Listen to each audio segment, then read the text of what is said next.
السلام عليكم ورحمة الله وبركاته. الحمد لله حمدا كثيرا طيبا مباركا فيه كما يحب ربنا ويرضى، والصلاة والسلام على نبينا محمد وعلى آله وأصحابه ومن اهتدى بهداه واتبع سنته إلى يوم الدين.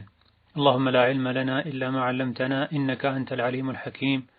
يا معلم آدم وإبراهيم علمنا ويا مفهم سليمان فهمنا. ثم أما بعد ዛሬ ከምናያቸው ጥያቄዎች የመጀመሪያው ውዱእ አድርጎ ካልሲ ለብሶ ቆይቶ በኋላ ካልሲውን አውልቆ መስገድ ውዱእን ያስፈታል ወይም ጉድለት ይፈጥራል ያብራሩልኝ የሚል ጥያቄ ነው። አላህ ተባረከ ወተዓላ ዲነል እስላምን ሲደነግገው ገርና የራህመት ዲን አድርጎ ደንግጎታል። ሰዎችን ካቅማቸው በላይ የሆነን ነገር አያዝም አያስገድድም። የእስላምን ገርነት የሰዎችን አቅምና ሁኔታ ባገናዘበ መልኩ የተደነገገ ዲን መሆኑን ከሚያሳዩ ነገሮች መሃል አንዱ እግር በኹፍ በካልሲና መሰል ነገሮች ከተሸፈነ መስፈርቱን ካሟላ አውልቆ ለማጠብ ሳንገደድ እግርን በማጠብ ፋንታ ማበስ ይበልጥ አስፈላጊ የሚሆንባቸው አጋጣሚዎች ይኖራሉ። ብርድና ቅዝቃዜ በሚኖርበት ወቅት ላይ ሙሳፊር ወይ መንገደኛ በሚኮንበትም ጊዜ ከተለያዩ ሁኔታዎች አንፃር ኹፍን ማውለቅ ካልሲን ማውለቅ አስቸጋሪ ሊሆን ይችላል። በእነዚህ ሁኔታዎች ላይ ኹፍ ላይ ማበስን አላህ ተባረከ ወተዓላ ፈቅዷል። ነብዩ ሰለላሁ ዐለይሂ ወሰለም በበርካታ ሐዲሶቻቸው ኹፍ ላይ ማበስ እንደሚቻል ተናግረዋል። ሰርተውም መሳይተዋል። ሐሰኑል በስሪ ረሂመሁላህ ተዓላ ኹፍ ላይ ማበስ እንደሚቻል 70 የሚደርሱ ሰሐቦች ሐዲስ አስተላልፈዋል ብለዋል። ነቢ ራሳቸውም አድርገውታል። ኹፍ ማለት እግር የሚሸፍን ከቆዳ የሚሰራ እንደ ካልሲ ያለ ነገር ነው። ከዑለሞች አስተያየት ራጂሑ ካልሲዎችም ላይ ጭምር ማበስ ይቻላል። እጅግ በጣም ስስ ሆኖ የሰውነት አካልን አሻግሮ እስካላሳየና ቀዳዳዎች እስካልበዙበት ድረስ እነዚህ ነገሮችን እንደ ሸርጡ ማስቀመጡም ላይ ኺላፍ እንዳለ ሆነው ማለት ነው። በእስላም ጸጋ በእስላም ገርነት ልንደሰት ይገባናል። ነገር ግን ኹፍ ላይ የማበስን ህግጋቶችን ልናውቅ ይገባናል። ሰው ኹፉ ላይ ካልሲው ላይ ሲያብስ ስላየን ብቻ ማበስ አይቻልም። ከማበሳችን በፊት ውዱእ ያለን ኹፉን ካልሲውን አድርገን ከሆነ ነው ኋላ ላይ ውዱእ ስናደርግ እግራችንን አውልቀን ሳናጥብ እዛ ላይ ማበስ የምንችለው።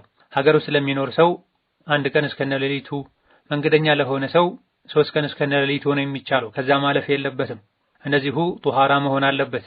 በውዱእ ሰዓት መታጠብ ያለበትን የሰውነት ክፍል ቢያንስ እንኳን እስከ ቁርጭምጭሚት ሙሉ መሸፈን የሚችል መሆን አለበት። ከቁርጭምጭሚት ዝቅ ካለ እሱ ላይ ማበስ አይቻልም። ጥያቄውን በተመለከተ ኹፍ ላይ የሚያብስ ሰው ውዱእ ከፈታ በኋላ ኹፉ ላይ አብሶ ከዛ በኋላ ኹፉን ቢያወልቀው ውዱእ ይፈርሳል። ኢማሙ ሻፊዒን በቀዲሙ ቀውላቸው ኢማም አሕመድን ተከታዮቻቸውን ጨምሮ የበርካታ ዑለሞች አቋም ካልሲው ኹፉ ከወለቀ ውዱእ ይበላሻል ነው የሚሉት። የተወሰኑ ምንም ችግር የለውም አያበላሽም፣ ተመልሶ እግሩን ማጠብም አይወጅበትም የሚል አቋም ያላቸው አሉ። ነገር ግን በላጭና ተመራጩ ውዱእ በሚያደርግበት ጊዜ ሳይሰግድ በፊት ያበሰበትን ኹፍ ካወለቀው ውዱእ ይፈርሳል። ሀደ ራጅሕ። ነገር ግን ያበሰበትን ካልሲ ወይም ኹፍ ያወለቀው ወዲያውኑ ውዱእን አጠናቆ ወደ ሶላት እየሄደ ሳለ ከሆነ መሃል ላይ ሰፊ ክፍተት ካልነበረ ተመልሶ እግሩን ብቻ ነው ማጠብ የሚጠበቅበት። ውዱእን ካደረገ ከረጅም ጊዜ በኋላ ከሆነ ካልሲውን ያወለቀው ሙሉ ውዱእን መድገም ይጠበቅበታል። ሌላኛው ጥያቄ የካዕባ ምስል ያለው መስገጃ ላይ መስገድ እንዴት ይታያል? የካዕባን ክብር ያጎድፋልን? የሚል ጥያቄ ነው። የሶላት አስኳሉና መንፈሱ ኹሹዕ ነው። ሶላት ሰዓት ልብን መሰብሰብ፣ ሐሳብን ከሚሰርቅ ነገር መራቅ ነው። ሐሳብ ከሚሰርቁ ነገሮች መሃል አንዱ ፊት ለፊታችን የምንሰግድበት መስገጃ ነው። ስለዚህ መስገጃዎች ሐሳብ የሚሰርቅ ነገር የሌላቸው ከስዕልና ከመሰል ነገሮች የጠሩ መሆን አለባቸው። ይህ እንዳለ ሆኖ በመሰረቱ ህይወት የሌላቸው ነገሮች ስዕል፣ ለምሳሌ እንደ ዛፎች፣ ጉዝ ነገሮች ፎቶአቸውን ምስላቸውን መስራትም ይሁን መጠቀሙ ችግር የለውም። የካዕባ ምስልም እዚህ ውስጥ የሚካተት ነው። ማንሳቱም ይሁን መጠቀሙ የሚከለከለው ሩህ ያለው ህይወት ያላቸው ነገሮችን ህይወት ያላቸው ነገሮችን ምስል በያዘ መስገጃ ላይ መስገድ ይከለከላል። ህይወት ያላቸው ነገሮችን ምስል የያዘ ልብስ ለብሶ መስገድም በዘመናችን በተለይ በስፋት የሚታይ ስህተትን። የካዕባ ምስል ያለበት መስገጃ ላይ መስገዱ ሶላቱን አያበላሽም፣ ችግር የለም። ነገር ግን ሐሳብ የሚሰርቅ ኹሹዕ እንድናጣ የሚያደርጉ ነገሮችን ልንርቅ ይገባናል። በመሆኑም በርካታ የዲን ሊቃውንት መስጂድና መስገጃዎች ላይ ጌጣጌጥ መኖር ጌጣጌጥ ማድረግን አውግዘዋል።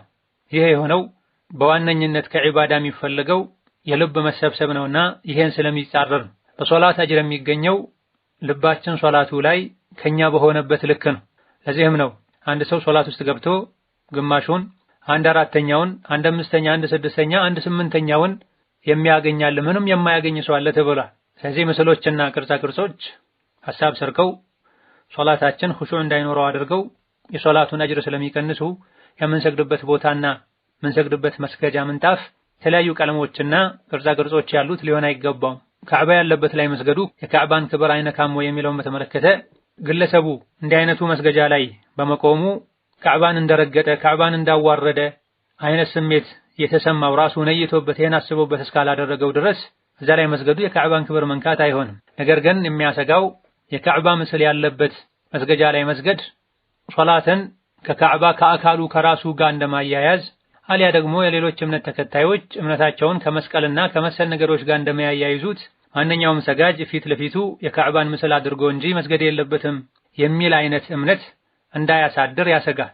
ለዚህም ነው ብዙ ሰዎች እንደዚህ አይነት ምንጣፎች ላይ በሚሰግዱበት ጊዜ የካዕባው አቀማመጥ አቋቋሙ ወደ ቂብላ ዞሮ እንዲሆን ይፈልጋሉ። እንደ ግዴታም ያዩታል። ባለማወቅ ወይም በመሳሳት እንኳ ተገልብጦ ከቂብላ ተቃራኒ በሆነ መልኩ ቢነጠፍ እንዴት ብለው የሚቃወሙ ሰዎች አሉ። የራሳቸው ያልሆነውን እንኳ ምንጣፍ አስለቅቀው ወደ ቂብላ የሚያዞሩበት ሁኔታ አለ። ቂብላው ጨርቁ ላይ ባለው ካዕባ መሰረት የሚመስላቸው ማለት። ይህ አይነቱ እምነት ሶላትን ከካዕባ ስዕል ጋር እንዳያያይዘው የካዕባ ምልክት ያለበት ሶላት ላይ ሲሰግዱ ኹሹዕ ይጨምራል።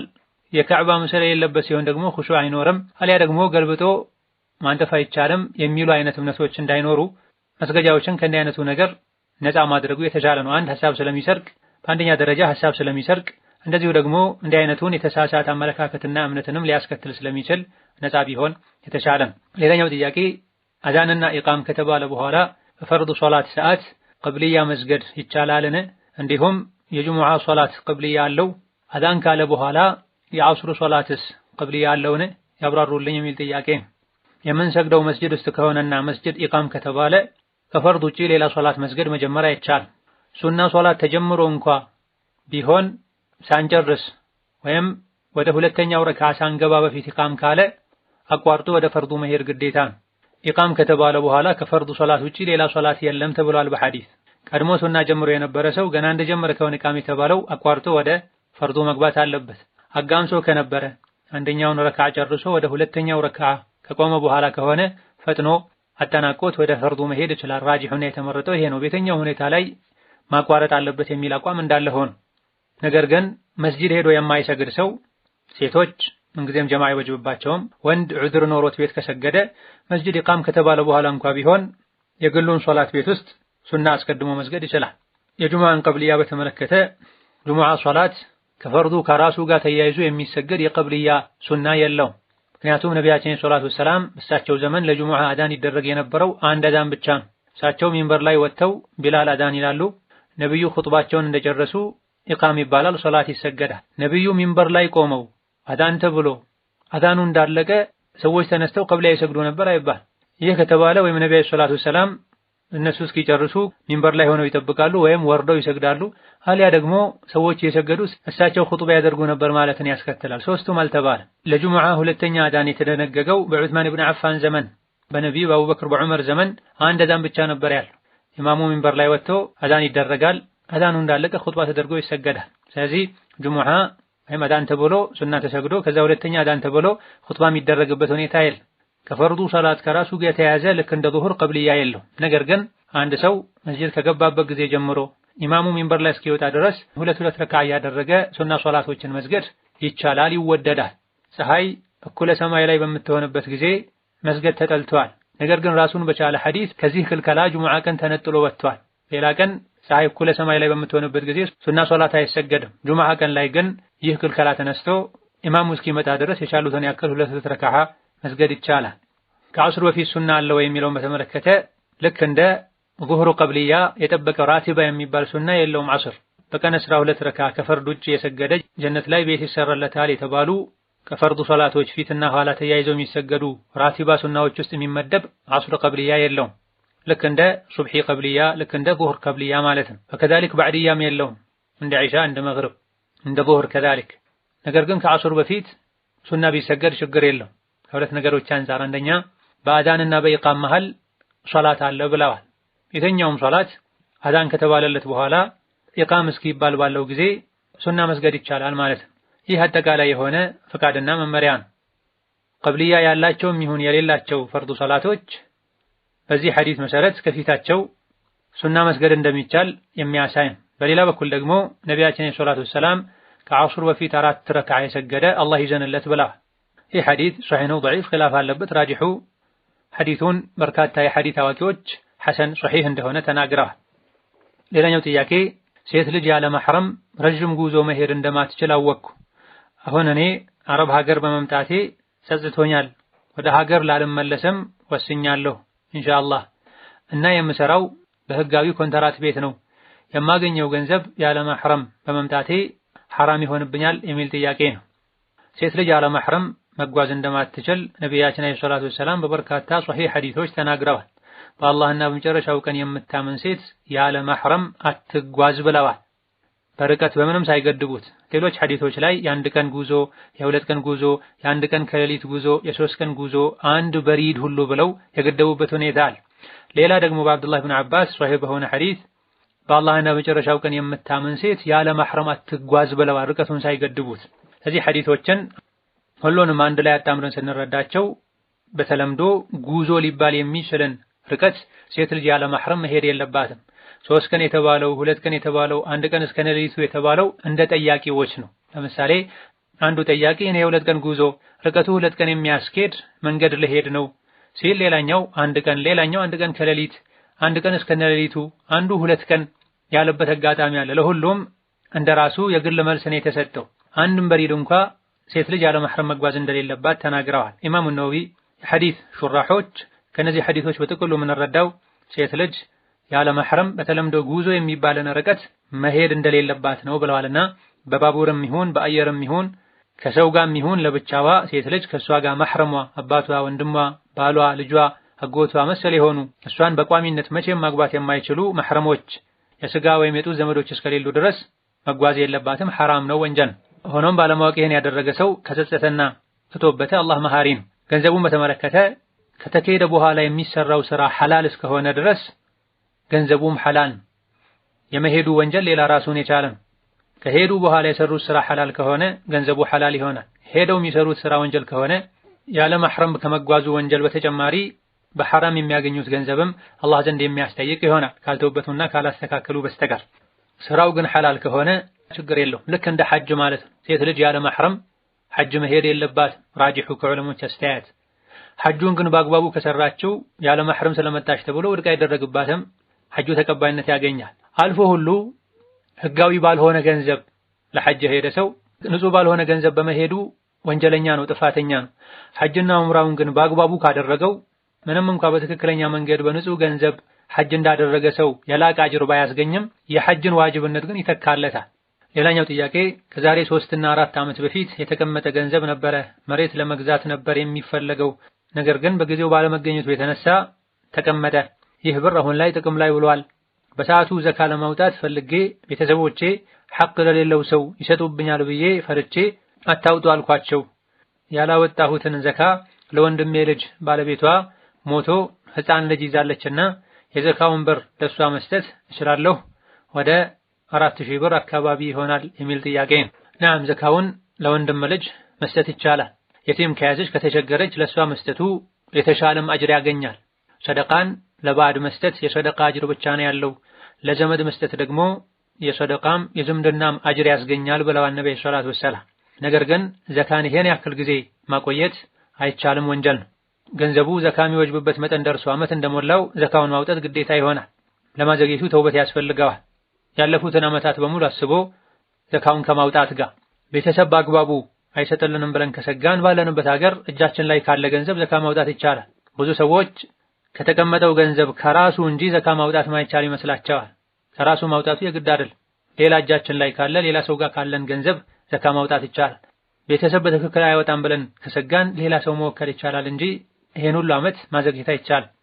ሌላኛው ጥያቄ አንድ ሰው ከሌላ ሰው ገንዘብ መበደር ፈልጎ አበዳሪው ሰው ለብሩ መያዣነት የተበዳሪውን መኖሪያ ቤት ክራይ ሳይከፍል ሊኖርበት ከዛ ሰውየው ዕዳውን ሲጨርስ ከፈለገ ሊያስወጣው ከፈለገ ክራይ ሊያስከፍለው ቢስማሙ ይህ እንዴት ይታያል የሚል ጥያቄ ነው።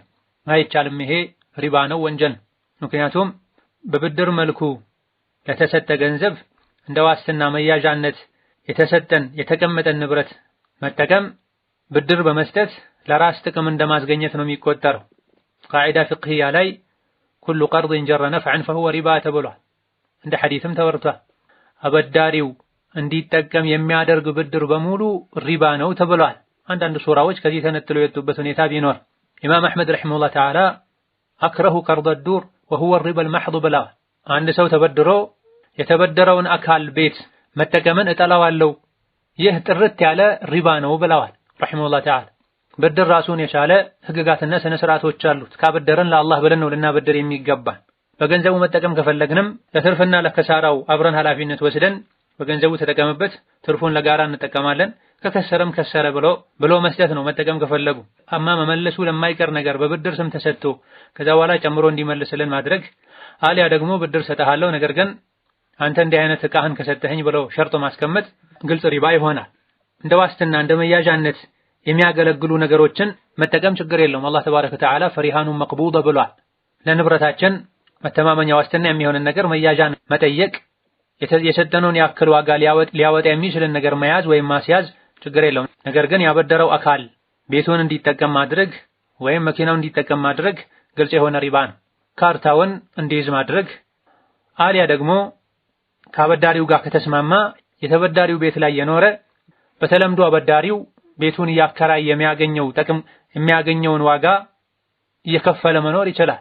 ያውም ይሄ የሚያከራየው የተዘጋጀ ቤት ካለው ብር የማበደርህ ቤትህ ላይ እንድኖር ካደረክ ሌሎችን ተከራዮችን አውጥተህ እኔን ካስገባህ የሚል ሸርጥ ውስጥ ሳይገቡ ማለት ነው። ምናልባትም የሱ ቤት ለሱ የሚመች ስለሆነ ባያበድረው ላያገኘው ስለሚችል በሆነ መልኩ አስተያየት ተደርጎለት ከሆነ የሚገባው በዚህም ይከለከላል። ነገር ግን ነፃ የሆነ የሚያከራየው ቤት ካለው አሊያ ደግሞ ሌሎች ተከራዮች ሁላቸውን ከጨረሱ እዛ ቤት ላይ ገብቼ እኖራለሁ በየወሩ ክራይ ከፍልሃለሁ ብለው ከሆነ የተስማሙት ችግር የለም። ግልጽ በሆነ መልኩ በርካታ ፉቃሃዎች ገንዘብ የተበደረ ሰው በመያዣነት ከያዘው ዕቃ ምንም አይነት ለራሱ መጠቀም እንደማይችል በግልጽ ተናግረዋል።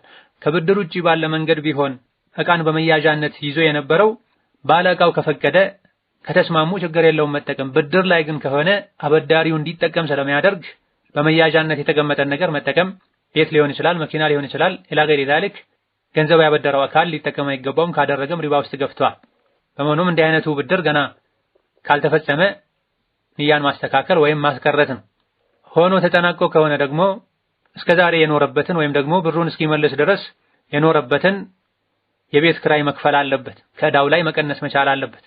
ታላቁ የፍቅህ ኢማም ኢብኑ ቁዳማ ረሒመሁላህ ተዓላ አንድን ዕቃ እንደ መያዣነት እንዲያገለግል እሱ ጋር ያደረገ ሰው ልብስም ይሁን መጓጓዣም ይሁን ቤትም ይሁን የተጠቀመው ተገምቶ ከገንዘቡ ይቀነስ ካለው ገንዘብ ይቀነሳል ብላ በመያዣነት የተያዘው ዕቃ አገልግሎቱ ለባለቤቱ ለባለ ንብረቱ ነው የሚሆን።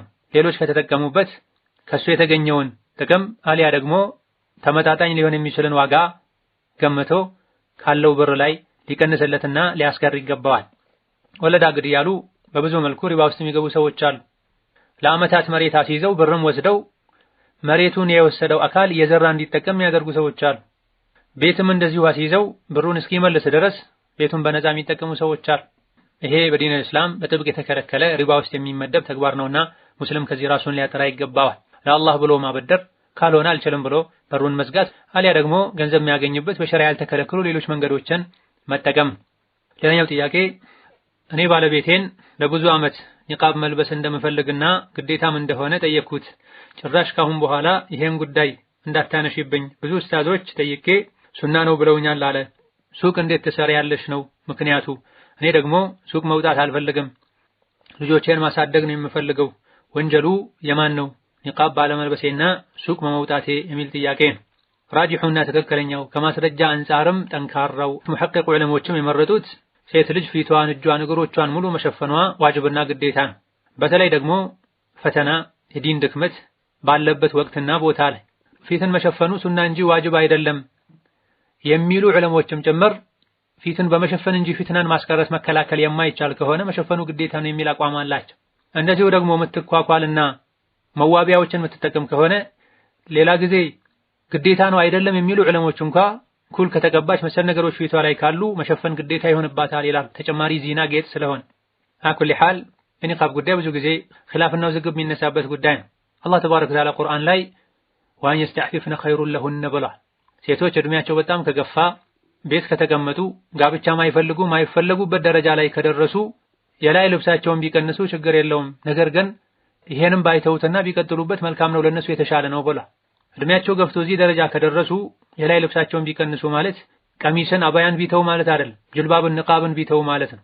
እዚህ ደረጃውን ቢደርሱ በነበሩበት ቢቀጥሉ ጅልባቡን ንቃቡን ባይተውት ለነሱ የተሻለ ነው ብሏል።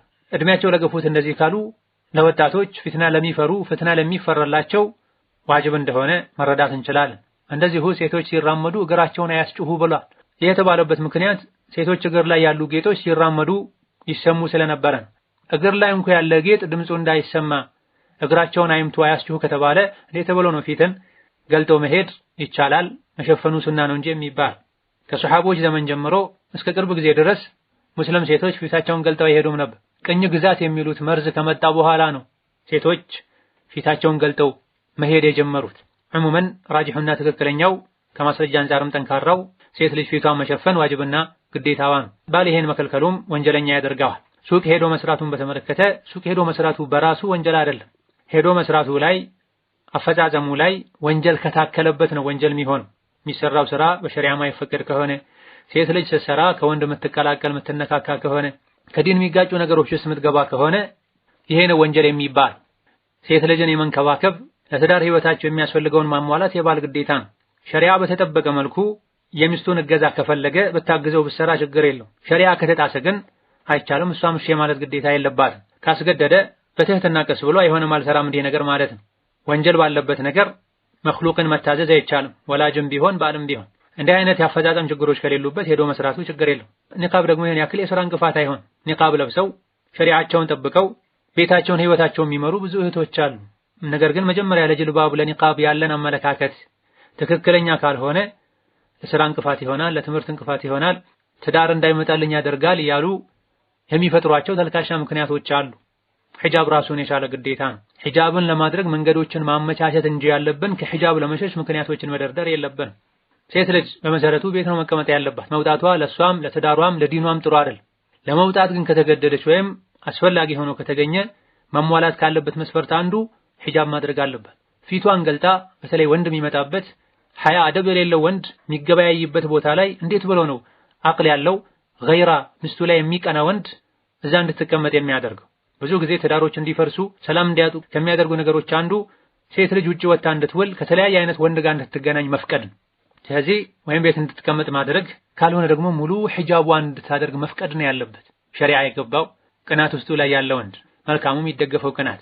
ሒጃብ ማድረግ ሴት ልጅን ያስከብራታል። ሒጃብ ካላደረገች ኃላፊ አግዳሚ በሙሉ ከሷ ጋር እየቀለደ እየተጫወተ መገበያየት ነው የሚፈልገው። ሌላኛው ጥያቄ ባለቤቴ ጋር ከመጋባታችን በፊት በመንግስት የተመራው መሬት ነበረው። ከተጋባም በኋላ አባቱ ግቢ ውስጥ ጎጆ ውጡ ብሎ በሰጠን ቦታ ላይ የተመራው ቦታ ተሸጦ በገንዘቡ ቤት መስራት ጀመረን። እኔ መሰረቱ እስኪያልቅ ድረስ አብሬው እየሰራሁ ነበረ። ነገር ግን ቪዛ መጥቶልኝ ወደ ውጭ ሀገር ሄድኩኝ። የሰራሁትን በሙሉ እየላኩ የባል ሐቅ አለብኝ ብዬ ቤቱ ተጨረሰ። አሁን ላይ ግን ሐቅ የላትም፣ ቦታውም የአባቴ ነው፣ ገንዘቡም የራሴ ነው ብሏል። እኔ ሐቅ የለኝም፣ በሸሪዓ እንዴት ይታያል የሚል ጥያቄ ነው። ባል ለሚስቱና ለልጆቹ መኖሪያ ማመቻቸት ግዴታ ነው። እሱ ማመቻቸት የነበረበትን መኖሪያ ሚስቱ አግዛው ካመቻቹ ቤቱ የጋራቸው ይሆናል። ገንዘቡን በስጦታነት እስካላበረከተች ድረስ የጋራችን ይሆናል፣ አብረን እንጠቀምበታለን በሚል ንያ ከሆነ ወጪ ያደረገችው ያገዘችው። የትዳር ጎጆን ማመቻቸት ግዴታው የነበረው ባለቤቱ እንድታግዘው ካገዘችው ከተሳተፈች ንያዋ ቤቱ የጋራችን ነው በሚልም ይሁን ገንዘቤን ወደፊት ይመልሳል በሚልም ይሁን ኋላ ላይ ሐቄ ይሰጠኝ ካለች መስጠት አለበት። ወመን ዩؤدي أن يخيه واجبا له الرجوع إنما مطالبا ተብሏል። አንድን ሰው ግዴታ የተወጣ ሰው እኔ ግዴታውን ልወጣለትና ልክፈልለትና ኋላ ላይ ይሰጠኛል ብሎ ነይቶ ካደረገ የተከፈለለት አካል ኋላ ላይ መክፈል ግዴታ አለበት ተብሏል። ሴት ልጅ ትዳሯን ትታ ሰው ሀገር ሄዳ ለፍታ እንደ ምስት በክብር ቤት ቁጭ ብላ ከልጆቿ ጋር መኖርን ትታ ሰርታ ያመጣቸውን ገንዘብ ከመጠቀም ጋር ሐቅ የለሽም ማለት ስህተት። አልጀዛኡ ልኢሕሳን ኢለል ኢሕሳን መልካምን ነገር ለሰራልን ሰው መልካም ውለታ መልካም ምላሽ ነው ልንሰጥ የሚገባው። መልካምን ነገር ያደረገላችሁን ሰው ውለታውን ክፈሉት፣ ካልቻላችሁ ዱዓ አድርጉለት ብለዋል ነብዩ ሰለላሁ ዐለይሂ ወሰለም። ሆኖም ገንዘቡን ሙሉ በሙሉ ለሱ ስጦታ ነው የሰጠሁት ከሱ ምንም አልፈልግም በሚል ንያ እስካልተሰጠ ድረስ ቤቱ ላይ ሐቅ ይኖራታልና አላህን ፈርቶ ማስተካከል ይጠበቅበታል አላህ ፊት ከመቆም በፊት። ሌላኛው ጥያቄ ከባለቤቴ ጋር ተፋተን ስንማለስ ጁሙዓ ቀን ኒካህ ታሰርኩ። ነገር ግን ኒካህ ያሳሰረኝ የእንጀራ አባቴ ነበረ። ይሄም ሊሆን የቻለው አግብታ የፈታች ወክላ ኒካህ መታሰር ትችላለች በማለት ባለማወቅ ነበረ። ነገር ግን በኋላ ላይ ስሰማ የእንጀራ አባት ኒካህ ማሳሰር እንደማይችል ተነገረኝ። ይሁን እንጂ ከጁሙዓ እስከ እሁድ ድረስ ከባለቤቴ ጋር ነበርኩ። አይሆንም የሚለውን የሰማሁት እሁድ ቀን ቤተሰቦቼ ቤት ሄጄ ነበረ። ከዛም ለባለቤቴ ኒካሐችን ስህተት እንደሆነ ደውዬ ነገርኩት። ከዛ ሰኞ ጠዋት መልሼ በወንድሜ ድጋሜ ኒካህ ታሰርኩ። ይህ እንዴት ይታያል? ጠዋትስ መሆኑ ችግር አለውን?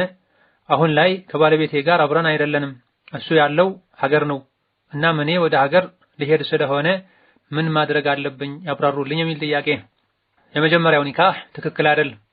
የእንጀራ አባት ኒካህ ማሰር አይችልም። ነገር ግን አግብታ የፈታች ከሆነች ያለ ወሊ ወይም ሌላ ወንድ ወክላ ማሳሰር ትችላለች የሚል ሹብሃ ስለነበረ እንደ ዝና አይቆጠርም። በዚህ መሃል ልጁን ቢፈጠር ልጁ ህጋዊ ልጅ ይሆናል። ነገር ግን ኒካሁ ትክክል ስላልሆነ መታደስ አለበት። የሰማነውን ሁሉ አምነን ልንቀበል አይገባንም። በእውቀታቸው ከሚታወቁ ለሚናገሩት የቁርአን የሐዲስ ማስረጃ የሚያቀርቡ ዑለሞችን መርጠን ነው ልንጠይቅ ልንከተል የሚገባን። ሴት ልጅ አግብታ ከፈታች በኋላ ያለ ወሊ ማግባት ትችላለች፣ የፈለገችውን ወንድ ወክላ ማግባት ትችላለች የሚል የተሳሳተ አመለካከት አለ። ነቢያችን ሰለላሁ ዐለይሂ ወሰለም ግን ያለ ወሊ ያለ ሁለት ምስክር ኒካህ የለም ብለዋል። አዩ መምራአቲን የተኛዋም ሴት ያለ ወሊ ኒካህ ካሰረች ኒካህዋ ውድቅ ነው ብለዋል። አዩማ የሚለው አገላለጽ ሁሉንም ሴት ነው የሚመለከተው። አግብታ የፈታችም ይሁን ያላገባችም ይሁን እድሜዋ የበሰለም ይሁን ልጅም ትሆን ሴት እስከሆነች ድረስ ያለ ወሊ ኒካህ የላትም። ወልይ ደግሞ ሊሆን የሚችለው አባት፣ ወንድም፣ የአባት አባት የሆነው አያት፣ አጎት፣ የወንድም ልጆች እነዚህ ናቸው። በእናት በኩል ያለ አያት ወንድም ወንድምነቱ በእናት በኩል ብቻ ከሆነ ወልይ አይሆንም። የእንጀራ አባት ወልይ አይሆንም። ከልጅነት ጀምሮ ስላሳደገ ብቻ ምን ችግር አለው ልጅ አይደለችም ወይ ይላሉ። እንደ ሸሪዓ ደግሞ ሸሪዓ ገደብ ያስቀመጠበት ሁኔታና ህግ ይኖራል። ኒካህ ማሰር አትችልም ማለት በአሳዳጊነት የተገኘ እንደ አባት ያለን ደረጃ ውለታን መካድ ማለት አይደለም። ለምን እንዲህ ይባላል ብለው ዝምድና እንደመቁረጥ ውለታን እንደመካድ የሚቆጥሩ ከዲን ጋር ሁሉ የሚጋጭ ንግግር የሚናገሯል። ይሄ ምን አይነት ሃይማኖት ነው ምን አይነት እምነት ነው የሚሉ ሰዎች አሉ። አባት ሳይሆን ወንድም ሳይሆን ኒካህ ለማሰር የሚያበቃ ዝምድና ሳይኖረው ስላሳደገው ብቻ ዲንን ሸሪዓን በአቅላችን በስሜታችን ሳይሆን በቁርአን በሐዲሱ ተረተን ልንተገብረው ይገባናል። ብንወድም ብንጠላም የዲንን ህግጋት ሰሚዕና ወአጣዕና ሰምተናል ታዘናል ማረን ጌታችን ልንል ይገባናል እንጂ ለአቅላችን ያልገጠሙ ስሜታችንን የነኩ የመሰለን ህግጋትን ጠላን ማለት ሸሪዓን ጠላን ማለት ነው። ደግሞ ትልቅ አደጋ ነው። አኩል ሐል የእንጀራ አባት ኒካህ ማሰር አይችልም። የመጀመሪያው የእንጀራ አባት ያሰረው ኒካህ ሴት ልጅ አግብታ ከፈታች በኋላ ያለ ወሊ ማግባት ትችላለች በሚል ሹብሃ መሰረት ስለሆነ የታሰረው ዝም ብላ ከወንድ ጋር ሄዳ እንደተኛች ሴት ዝሙት ነው አይባልም። የተሳሳተ ኒካህ ነው። እስከዚህ ድረስ ስለነበረው ችግር የለውም ወንጀል አይሆንም። ከእንግዲህ ግን መስተካከል አለበት ይባላልና በቀጣይ ካስተካከላችሁ ችግር የለውም። ኒካሁን ያሰረው ወንድም እንደሆነ ተነግሯል። ከወንድም የሚቀድሙ ኃላፊዎች ከሌሉ አባት ከሌለ ችግር የለውም። አባት ካለ ግን ከወንድምም ቀድሞ ማሰር ያለበት አባት የሌለ ከሆነ ሊያ ደግሞ ወክሎት ከሆነ ምንም ችግር የለም። ኒካህ ሲታሰር ራሱን የቻለ ወቅት የለውም። የትኛውም ሰዓት በቀንም ይሁን በማታ ቢታሰር በስርዓቱ መስፈርቱን ሞልቶ እስከታሰረ ድረስ ትክክለኛ ኒካህ ይሆናል። ሌላኛው ጥያቄ እኔ በስደት ላይ ሆኜ ኒካህ አድርጌ ነበረ። አሁን ላይ ግን ስሰማ ሶላት የማይሰግድ ሰው ኒካህ ማሰር አይችልም። እኔ አባቴም ወንድሜም እንዲሁም አጎቴም አይሰግዱም እና ኒካሁ አለ ወይስ ውድቅ ነው? ከልጁም ጋር አልተስማማንም። ከዓመት በላይ ሆኗል ከተዘጋጋን። ማህሩንስ መመለስ አለብኝ? ቤተሰብም የደገስንበትን እንቀንሳለን እያሉ ነው። ስለዚህ ሙሉውን ነው መመለስ ያለብኝ ያብራሩልኝ የሚል ጥያቄ ነው። ሶላትን ሙሉ በሙሉ መተው ክፍር ነው፣ ከእስልምና ያወጣል። ነቢያችን ሰለላሁ ዐለይሂ ወሰለም መን ተረከ ሶላተ ሙተዐሚደን ፈቀድ ከፈር ብላ ሆን ብሎ ሶላትን የተወ ከፍሯል ከእስላም ወጥቷል ብላ። ሙሽሪኮች ከተወበቱ ሶላት ከሰገዱ ዘካ ከሰጡ ወንድሞቻችሁ ናቸው ብሏል አላህ። ሶላት ካልሰገዱ ዘካ ካልሰጡ የዲን ወንድምነት አይኖርም ማለት ነው። ሶላት የዲን አካል መሆናቸው በግልጽ ከሚታወቁ ህግጋት መሃል አንዱ ነው። የሶላት ግዴታነት አላቅም፣ የጾም ግዴታነት አላቅም ሌላ ይገባ ሙስሊም የሆነ ከሙስሊም ጋር ያደገ ዕልም ያለበት መድረሳ ያለበት በተለይ ከተማ አካባቢ ላይ የሚኖር ሰው የሶላትን ግዴታነት ከማወቁ ጋር ሶላትን መስገድ የተወ ከእስላም ይወጣል። ስለዚህ እንዲህ አይነት ሰው ያሰረው ኒካህ መስተካከል አለበት። ይህ እንዳለ ሆኖ ኋላ ላይ ያለመግባባቱ የተፈጠረው በሴቷ ምክንያት ከሆነ እሱ ሁሉን ነገር ከማሟላቱ ጋር ምንም ሳያጎድልባት እሷ ከሆነ መለያቱን የፈለገችው ማህሩን ያወጣውን ወጪ መመለስ አለባት። እሱ በድሎና አጉድሎ ከሆነ ለመለያየት የወሰኑት ማህር መመለስ አይወጅብባትም። هذا والله تعالى أعلم. السلام عليكم ورحمة الله وبركاته.